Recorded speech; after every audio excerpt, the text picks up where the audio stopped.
So I'm here with Azalea Forrest, who is a dear friend of mine and also my wonderful, lovely editor, who happens to be a great author in her own right. So I figured I would interview her so all of you lovely viewers can get an idea of friends of the WAD and who we work with and how awesome they are. So this is our first time doing a long distance interview, so hopefully everything goes well. Keep our fingers crossed. So why don't you tell us a bit about who you are, what kind of background do you have, how does it relate to your writing, when did you start writing, all that good stuff.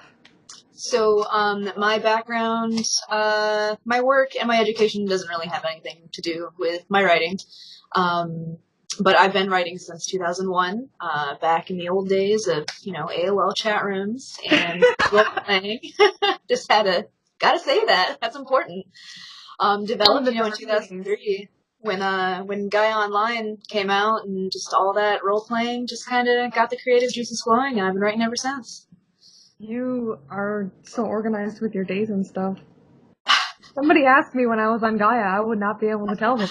Well, so Gaia Online actually started in 2003, and that's when I joined, was like October of that year. And So you're like an original Gaian. A little bit. Gotta get your devil tail. I remember the economy being awful. Especially now. So you started in doing chat room writing. Yeah. How did you find the transition from chat room writing to writing more long form pieces? How did that go for you? So as I was continuing to write and joining Gaia, I was finding a lot of fan fiction from fanfiction.net. And I was like, I want to, write a story with these characters because I just like them so much. So I kind of got into that. And then, you didn't warn me about the nostalgia that was coming my way in this interview. That's the deal. That's what's up. And we both kind of have the same background, so. So fanfiction was your go-to. Yeah, I read a lot of it. I didn't write a whole lot of it, but, I understood the form, and I had written a couple pieces, not that I'm proud of them or anything, but. Oh, no, be proud of them. Do it. It's important. But it was fun, fun to read, fun to write, whatever. And, then finally I was like, I should maybe try to start writing an original piece. And I wasn't that organized back then, I hated outlines, first of all. I mean, yeah. Well, because, in school they teach you just the web outline or like the snowflake. And honestly, personally, I detest both of them. So I just refused. I was just like, I'm just going to wing it the entire time. Yeah. So, so they never ended, or they would just kind of go off the rails, and they would just be a disaster. And yeah. I think that's a very common issue that a lot of people have when they start out, is that they just go, I have this really rad idea, and they write it and it just ends up in space, and they're like, yeah. Yeah, absolutely. Yeah. Are outlines the hardest part of the process for you? What is hardest about writing? What is your biggest challenge? I mean, plotting. Yeah, I get the whole plot. Basically, yeah. I love making characters, but when it comes to the plot, I kind of double, I question myself a lot. Is this good? Is this okay? Does this make sense? So I just kind of have to go over things, a lot to see if that's where I want it to go. I like to ask people questions. Is this, you like this? You just like to be really sure. Yeah. Which I'm, starting to trust myself more now that I've written my second book and I'm working on a third book, which may be a book or may just be my own private little thing, but it'll be fun for Nano, so we'll see. It's okay to not know. I have my question list over here, so that's what I keep. You're fine. So what's your favorite thing about writing? Getting into a character's head and putting them into this world that you created, or even somebody else's world that they created, and just seeing how, they react, and, you can throw all this trauma at them. That's rude! Come on, you're the biggest trauma writer, alright? How dare you accuse me of this in my own home? I'm sorry. But yeah, just getting into a character's head and definitely creating that character as well, because then you're like looking at their past a little bit. And I mean, not always, but tends to get there. And you started with character-based writing, like that's what Absolutely. your key was. Absolutely, yeah. Creating a character into this world. Like, I did a lot of Final Fantasy VII role playing, so like I did make a couple original characters for that world, but definitely did a lot of role playing as Reno and Rude, and like getting into their headspace, which was fun. There's something to be said for learning another writer's character's headspace as good practice for making your own. Yeah. Because then you figure out the kind of nuance that someone else has given you, and you can be like, okay, but I want to make something that feels like that. So you have some practice. I don't think that's so terrible. Oh, this is my favorite question. What's something you love in your own writing? I really like how soft and vulnerable I make my characters. Like in Witch in the Lighthouse, it's just like this soft, pleasant experience, even with the hard stuff that happens in it. It's just nice to be able to see those vulnerabilities. And I guess, because it's so close to me, that's why I feel that way about it.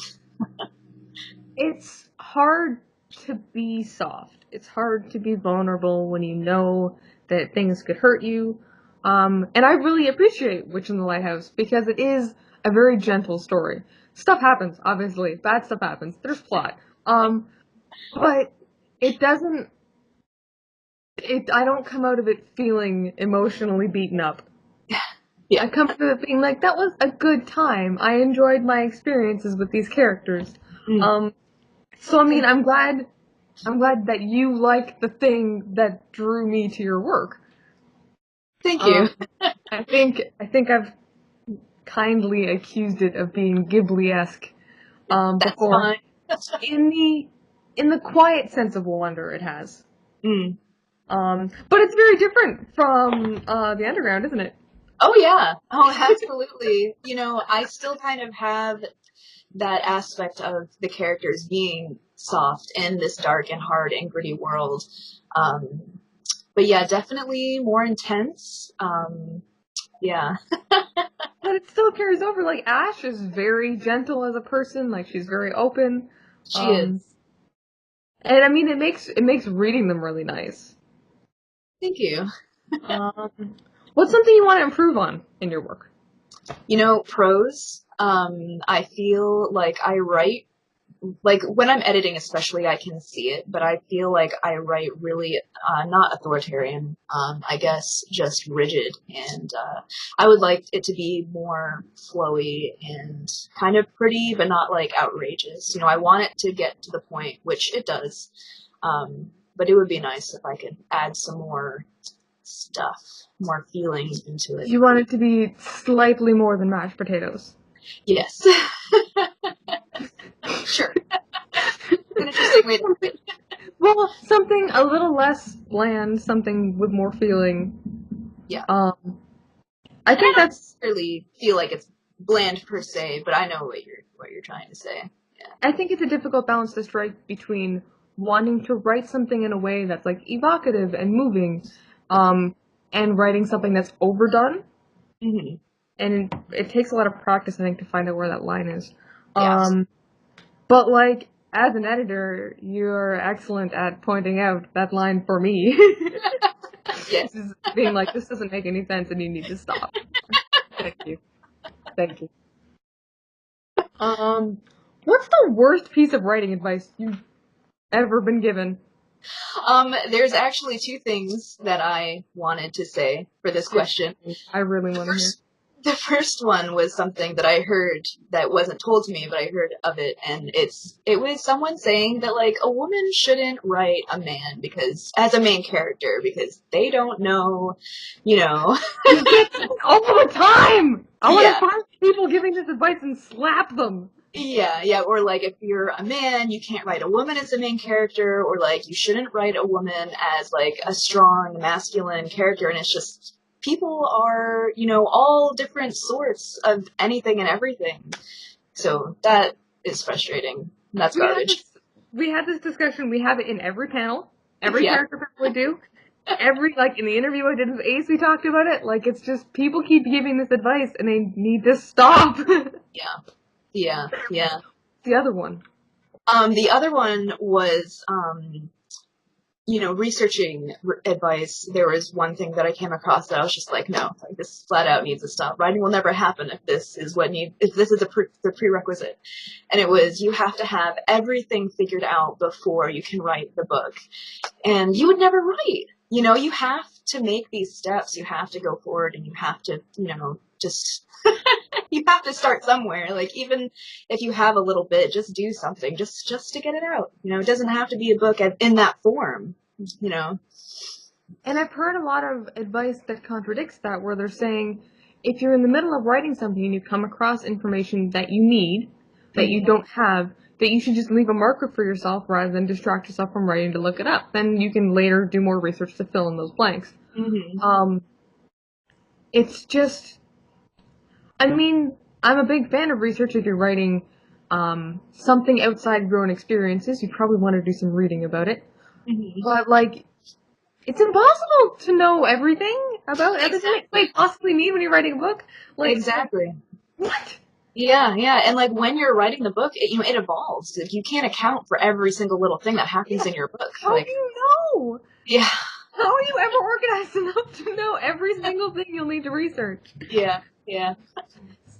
No, that's impossible. Yeah. This is going back to, we mentioned the change in tone between your two books.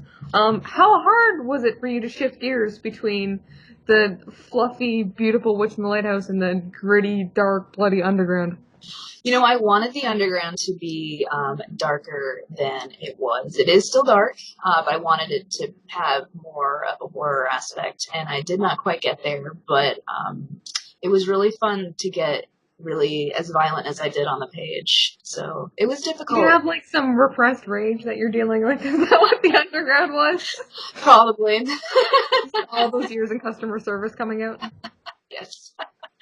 And you're right. I wouldn't call the Underground horror, but it's definitely action. It's definitely adventure. It's definitely, if they filmed it, they would go through a lot of fake blood, like a lot. Yeah. And you know what? For your first foray into something more serious, I say, because it's not like Witch in the Lighthouse isn't serious, but you know what I mean. For your first jump into that, I think you did an excellent job. I think you landed it. Thank you. It was a lot of fun writing it. I wrote that during What? It was a lot of fun reading it. Oh, thank you. Yeah, I wrote it during NaNoWriMo last year, and I'm glad that I had as much time as I did to actually edit it after the fact, but, those outlines really help. Would have thought? Who would have thought? It's almost like there's a reason we tell people to consider making them, almost. So, you have two books, you self-published them both. What made you decide to self-publish versus traditional publish? I wanted to go at my own pace. I didn't want to feel like I was rushed by, jumping into traditional publishing, which, I mean, there's all different levels. I really don't know that much about traditional publishing, to be honest.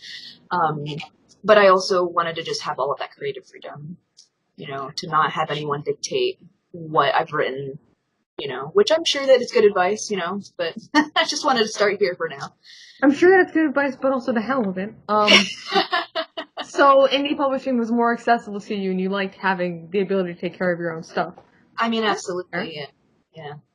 I talked to, it probably was the Ace interview again, unless maybe it was when I was talking to Alexa, about how there's all these kinds of prerequisite steps to traditional publishing that aren't writing. Yeah. There's all these kinds of things to do to get published that you have to do that don't involve writing books. Yeah. Well, but I mean, it's still kind of similar, even with indie publishing, because we have to do all of our own marketing and, That's a good face for the interview. But at least you get to do it. At least, right? It's your words going out there. Right. So what's something that you're looking forward to doing in the future? So, I'm a little nervous, but I'm, excited about NaNoWriMo in November. I'm starting sort of a political and a fantasy world kind of story, so it's going to be, interesting to try something that's really different. It's still fantasy, but it's, just going to be really different from what I'm used to writing. I've seen your notes. I'm excited. Yes, thank you. And other than that, though, I am kind of excited to do a Witch in the Lighthouse prequel, which focuses on the antagonist, Basil, as a child and as he grows up. So we'll see how that goes as well.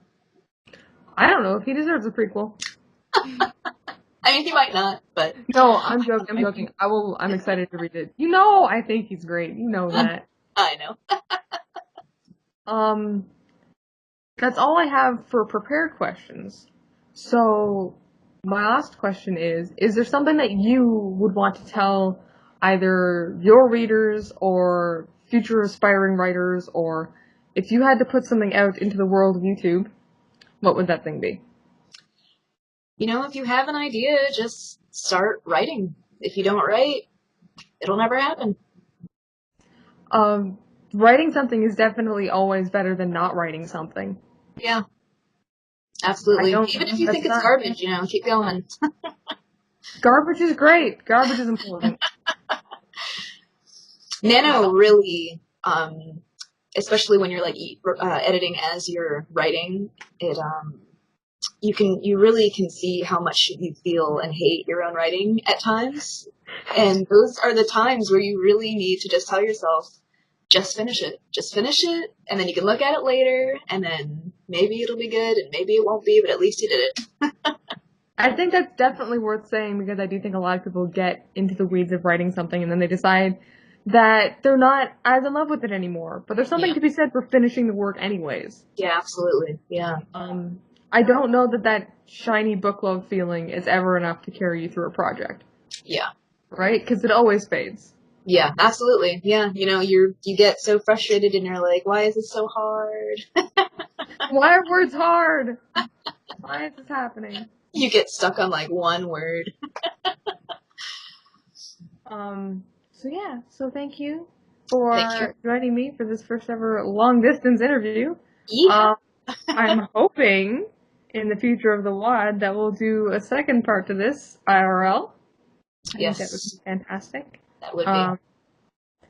But for everybody out there, please check out Azalea's work. It's all over the internet.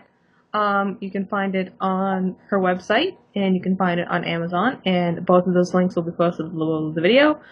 You can come and talk to her in person, or at least in internet, on our Discord, where she is a constant source of joy.